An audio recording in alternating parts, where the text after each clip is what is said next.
What's up, guys? Randall here, Grunt Proof. Welcome to a soldier's home away from home. We got an A-frame poncho set up. We got the MSS bivvy and a jungle bag. I'm about to show you something special. So I was screwing around on YouTube a couple days ago and I noticed a trend. So I've seen a lot of veterans and military guys showing their camping and bushcraft setups, but I could not find one video dedicated to how we actually sleep in the field and in tactical environments. That ends now because that is this video.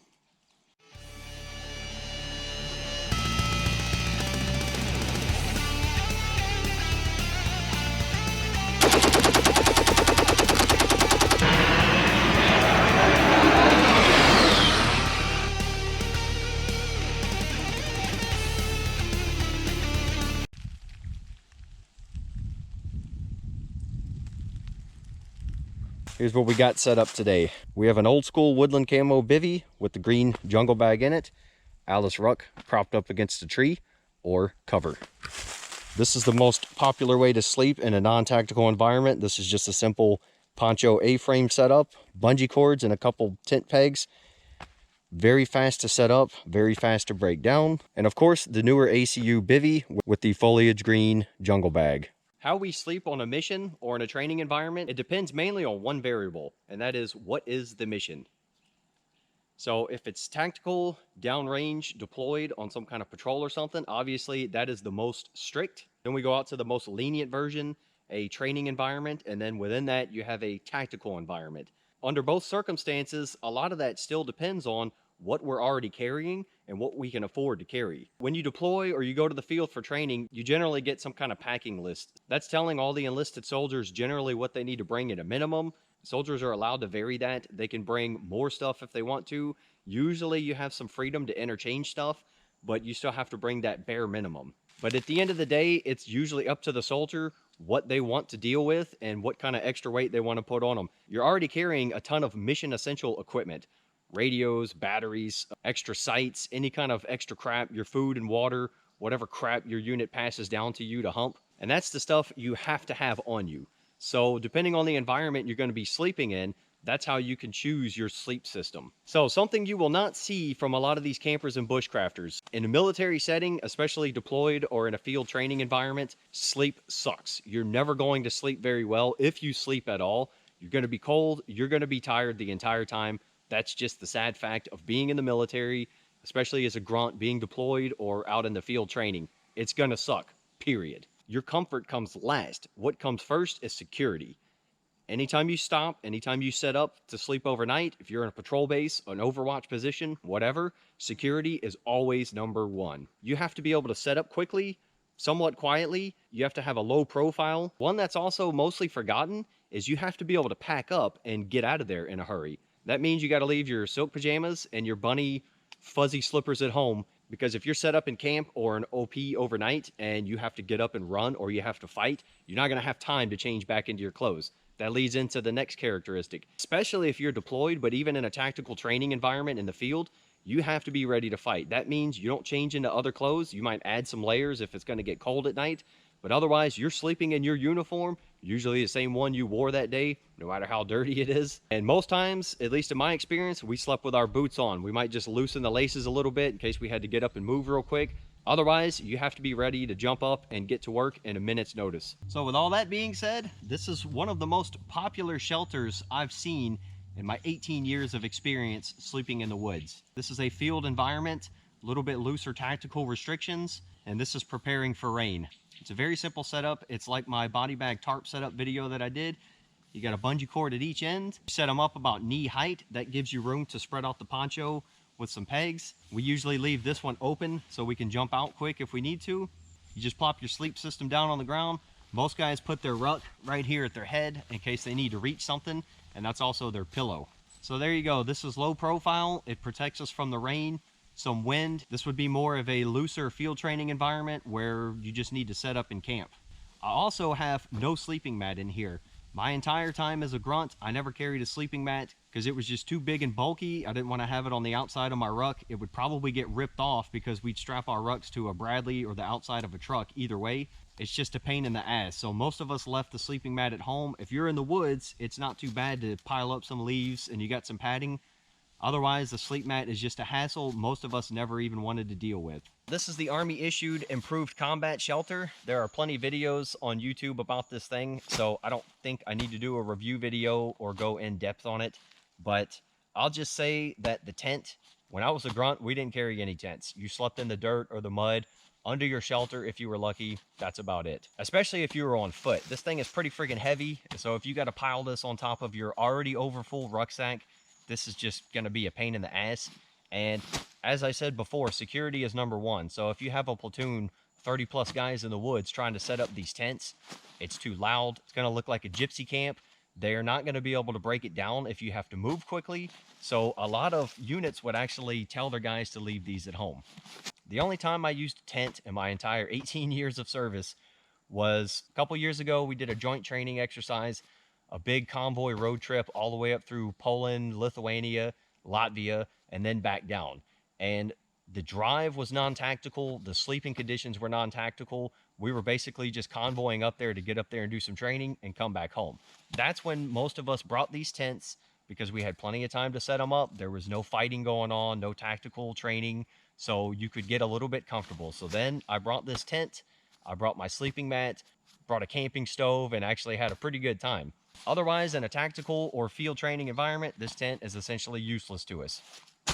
Now, this is the most basic way a grunt sleeps, or any combat arms dude that's sleeping in the woods. You got your ruck, preferably behind cover.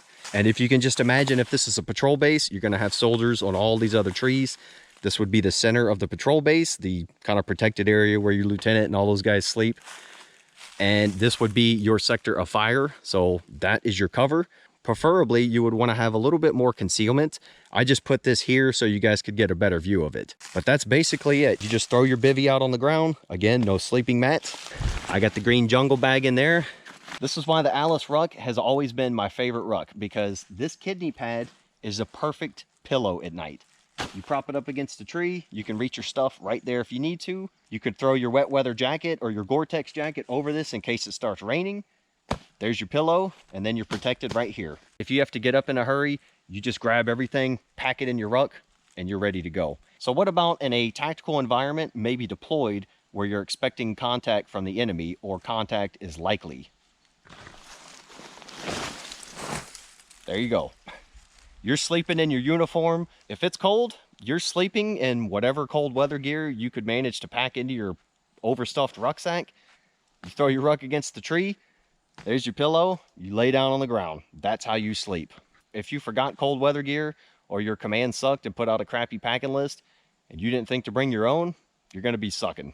And you know what? That's what happens to a lot of grunts. They can't carry enough stuff. They have to choose between ammo, food, and water, or comfort items at night. They have to leave the comfort items at home. You're bumming. Let's say I'm in a patrol base. This is how I'm going to sleep. The protected side is by my feet. This is my sector of fire if something happens. I have a Joe to my right and a Joe to my left. So I'm sleeping like this. This is actually not bad. If it started raining or something, I'd pull out the poncho, whatever wet weather gear I have, throw it over me as best as I can. Hopefully you have your ruck waterproof so that doesn't get soaked, and it's just going to be a rough night.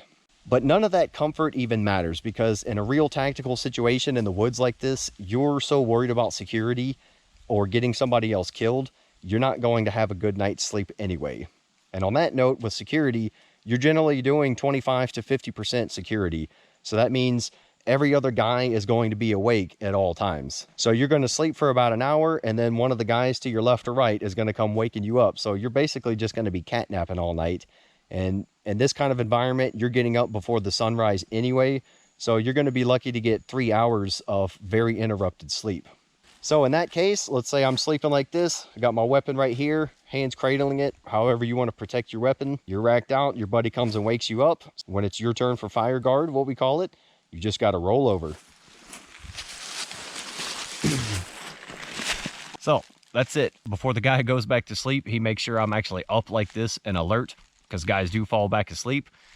And I'm behind my cover. I can see I got my weapon ready. When it's the next guy's turn, I'll crawl over there and wake him up, throw a rock at him, whatever, and then it's back to sleep. And that, my friends, is how soldiers sleep in the woods.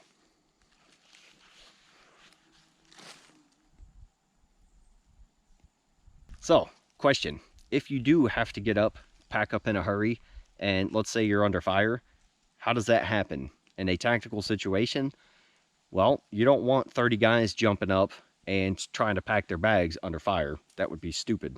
A lot of that depends on tactics and everything. I'm not going to go into it. Let's say enemy contact is expected. That means you've been spotted. Somebody's moving into position on you. You got to get out of there in a hurry. So that same 25-50% security rule, you'll do that to pack up your stuff. So you have half the guys on alert, scanning their sectors of fire, ready for contact. Other guys are packing their stuff up. As soon as they're ready, they're telling their buddy to their left or right, hey, I'm set, you go. And we would dig foxholes and hasty fighting positions in the same manner. Especially during the day, you always have at least 50% security. So what if you're actually taking contact and it's an overwhelming force and you have to break contact? Well, in that case, you better have your boots on, because you're firing and maneuvering and you're breaking contact out of there. And hopefully somebody can come back and recover your rucks if you can't come back later. So now I'm going to show you just about how long it takes to break down these shelters in a hurry.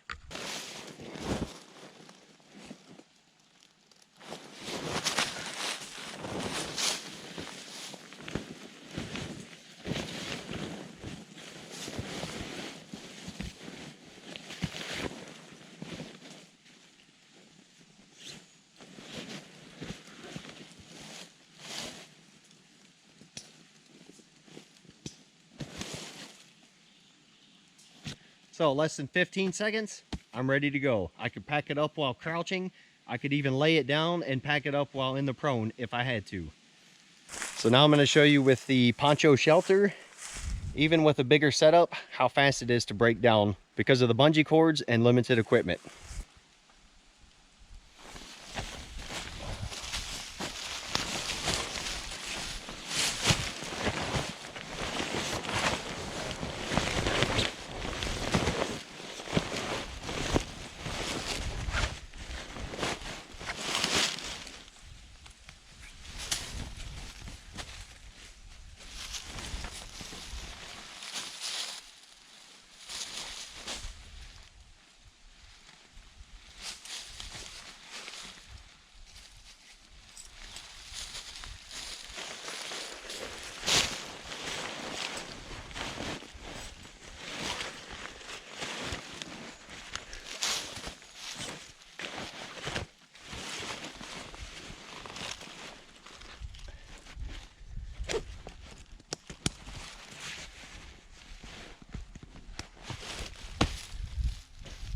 I've gotten a little bit slow outside my grunt days, but that would be something you would get a lot of rehearsals with. Packing your shit up, setting it up, packing it up. So realistically, I could accomplish that in less than 30 seconds. Everything packed, Alice buckled, and ready to go. That's pretty damn good for what kind of shelter you're using. Now, there is one more method to sleep, especially in the winter, and that mostly comes from the Marines. I didn't know about this trick until way after my grunt days. That involves the ECWCS level 7, what we usually called the Marshmallow Suits. So you got your jacket, and you got your pants. As I've said in my ECWCS video, most of us never carried these. Even in Eastern Germany, where it would get down to the low teens, sometimes single digits, cold as hell, we still wouldn't carry these because they were just too damn big. They just took up too much room. We'd have the ninja suit, the waffle top, maybe a field jacket liner, your Gore-Tex, and you would just expect to be cold. But guys operating in the Arctic or up in Alaska, maybe the 10th mountain guys, you're usually carrying this anyway, and this is how you're sitting in your OPs. So what a lot of guys, especially Marines I've talked to, would tend to do is they would drop the entire MSS system. Maybe they would bring their bivvy, and they would just carry this and sleep in this. And one reason that's special to the Marines is because the booties. These are Wild Thing tactical booties that the Marines actually get issued with their Marshmallow Suits. I don't know why in the world we don't get these in the Army, because these are some badass booties. I'm testing them for the Grunt Proof series, so be on the lookout for that video soon. But these are awesome, man. They keep your feet warm. You can walk around without destroying this hardcore nylon bottom. So the question is, can you sleep in a freezing environment like that with just this level 7 suit, maybe a silk weight top and bottom underneath, and the booties? Well, that's another thing I'm going to be trying out this winter. Be sure to look out for that video, because we're going to do some winter camping hopefully with some snow and in freezing conditions. And I'm going to drop the entire MSS, and I'm just going to bring this level 7 Marshmallow Suit and booties, and I'm going to see how it feels sleeping in it. So one comfort item I've seen soldiers use, and I've done myself, is, every day you get a couple MREs, or if you're in pretty bad conditions, you might be lucky to get one MRE. That MRE heating packet, a lot of guys in the winter would save that packet. They would eat their food cold. They would take the heating source out of the packet, dump it in their water bottle, fill it up a little bit, and then just poke some holes in there for ventilation so the bottle doesn't explode. And then they would throw that down there at their feet. And that'll give you at least an hour of warmth. And then you have the method where guys would pee in their water bottles. So another comfort item, like I talked about our road trip up to Latvia, we were working with some scouts and they had their strikers. If you're sleeping in your vehicles, you'll see a lot of guys take hammocks, like very light hammocks, and you can either put them up between vehicles, or in the Bradley and in the striker, their hammocks will actually fit. There's actually enough room in there for the entire crew to sleep in hammocks. The driver has a seat that lays back. He's good. There's been a couple missions I've done where we slept outside in the summer and it wasn't a tactical environment, so I would put my hammock up. And that's a pretty nice way to sleep, especially considering in a military setting. You don't have to sleep on the ground. You don't have to worry about a mat or anything. It's really fast. I just put up the hammock in the morning, break it down, and I was usually ready to go before everybody else. So one more thing for you. We would do a lot of OPs in Iraq, especially in Ramadi in 05 and 06. And here's a picture for you. This is how we usually slept at our OPs. Machine guns, AT-4s laying around, and these guys are in their fighting position. They're ready to jump up at a moment's notice. We had usually 5 to 6 guys out there, so half the crew slept and the other half was awake. That's about the most basic grunt way of sleeping you'll ever see, is guys just plop down on the ground and pass out. It's not that hard to fall asleep like that because you're just exhausted anyway, so you lay down and close your eyes, you're out. Well, that's it, guys. I know this was long, but I appreciate you sticking with me. Hopefully you learned something, and I just wanted to share some light on how we actually sleep in the field. And I've basically used all these methods of sleeping. Let me know what you guys thought about this video down below. If you have other ideas, things you want to see about what I did in the grunt world or how soldiers use their gear, then also let me know down below. And until then, I'll see you guys in the outdoors. Ciao.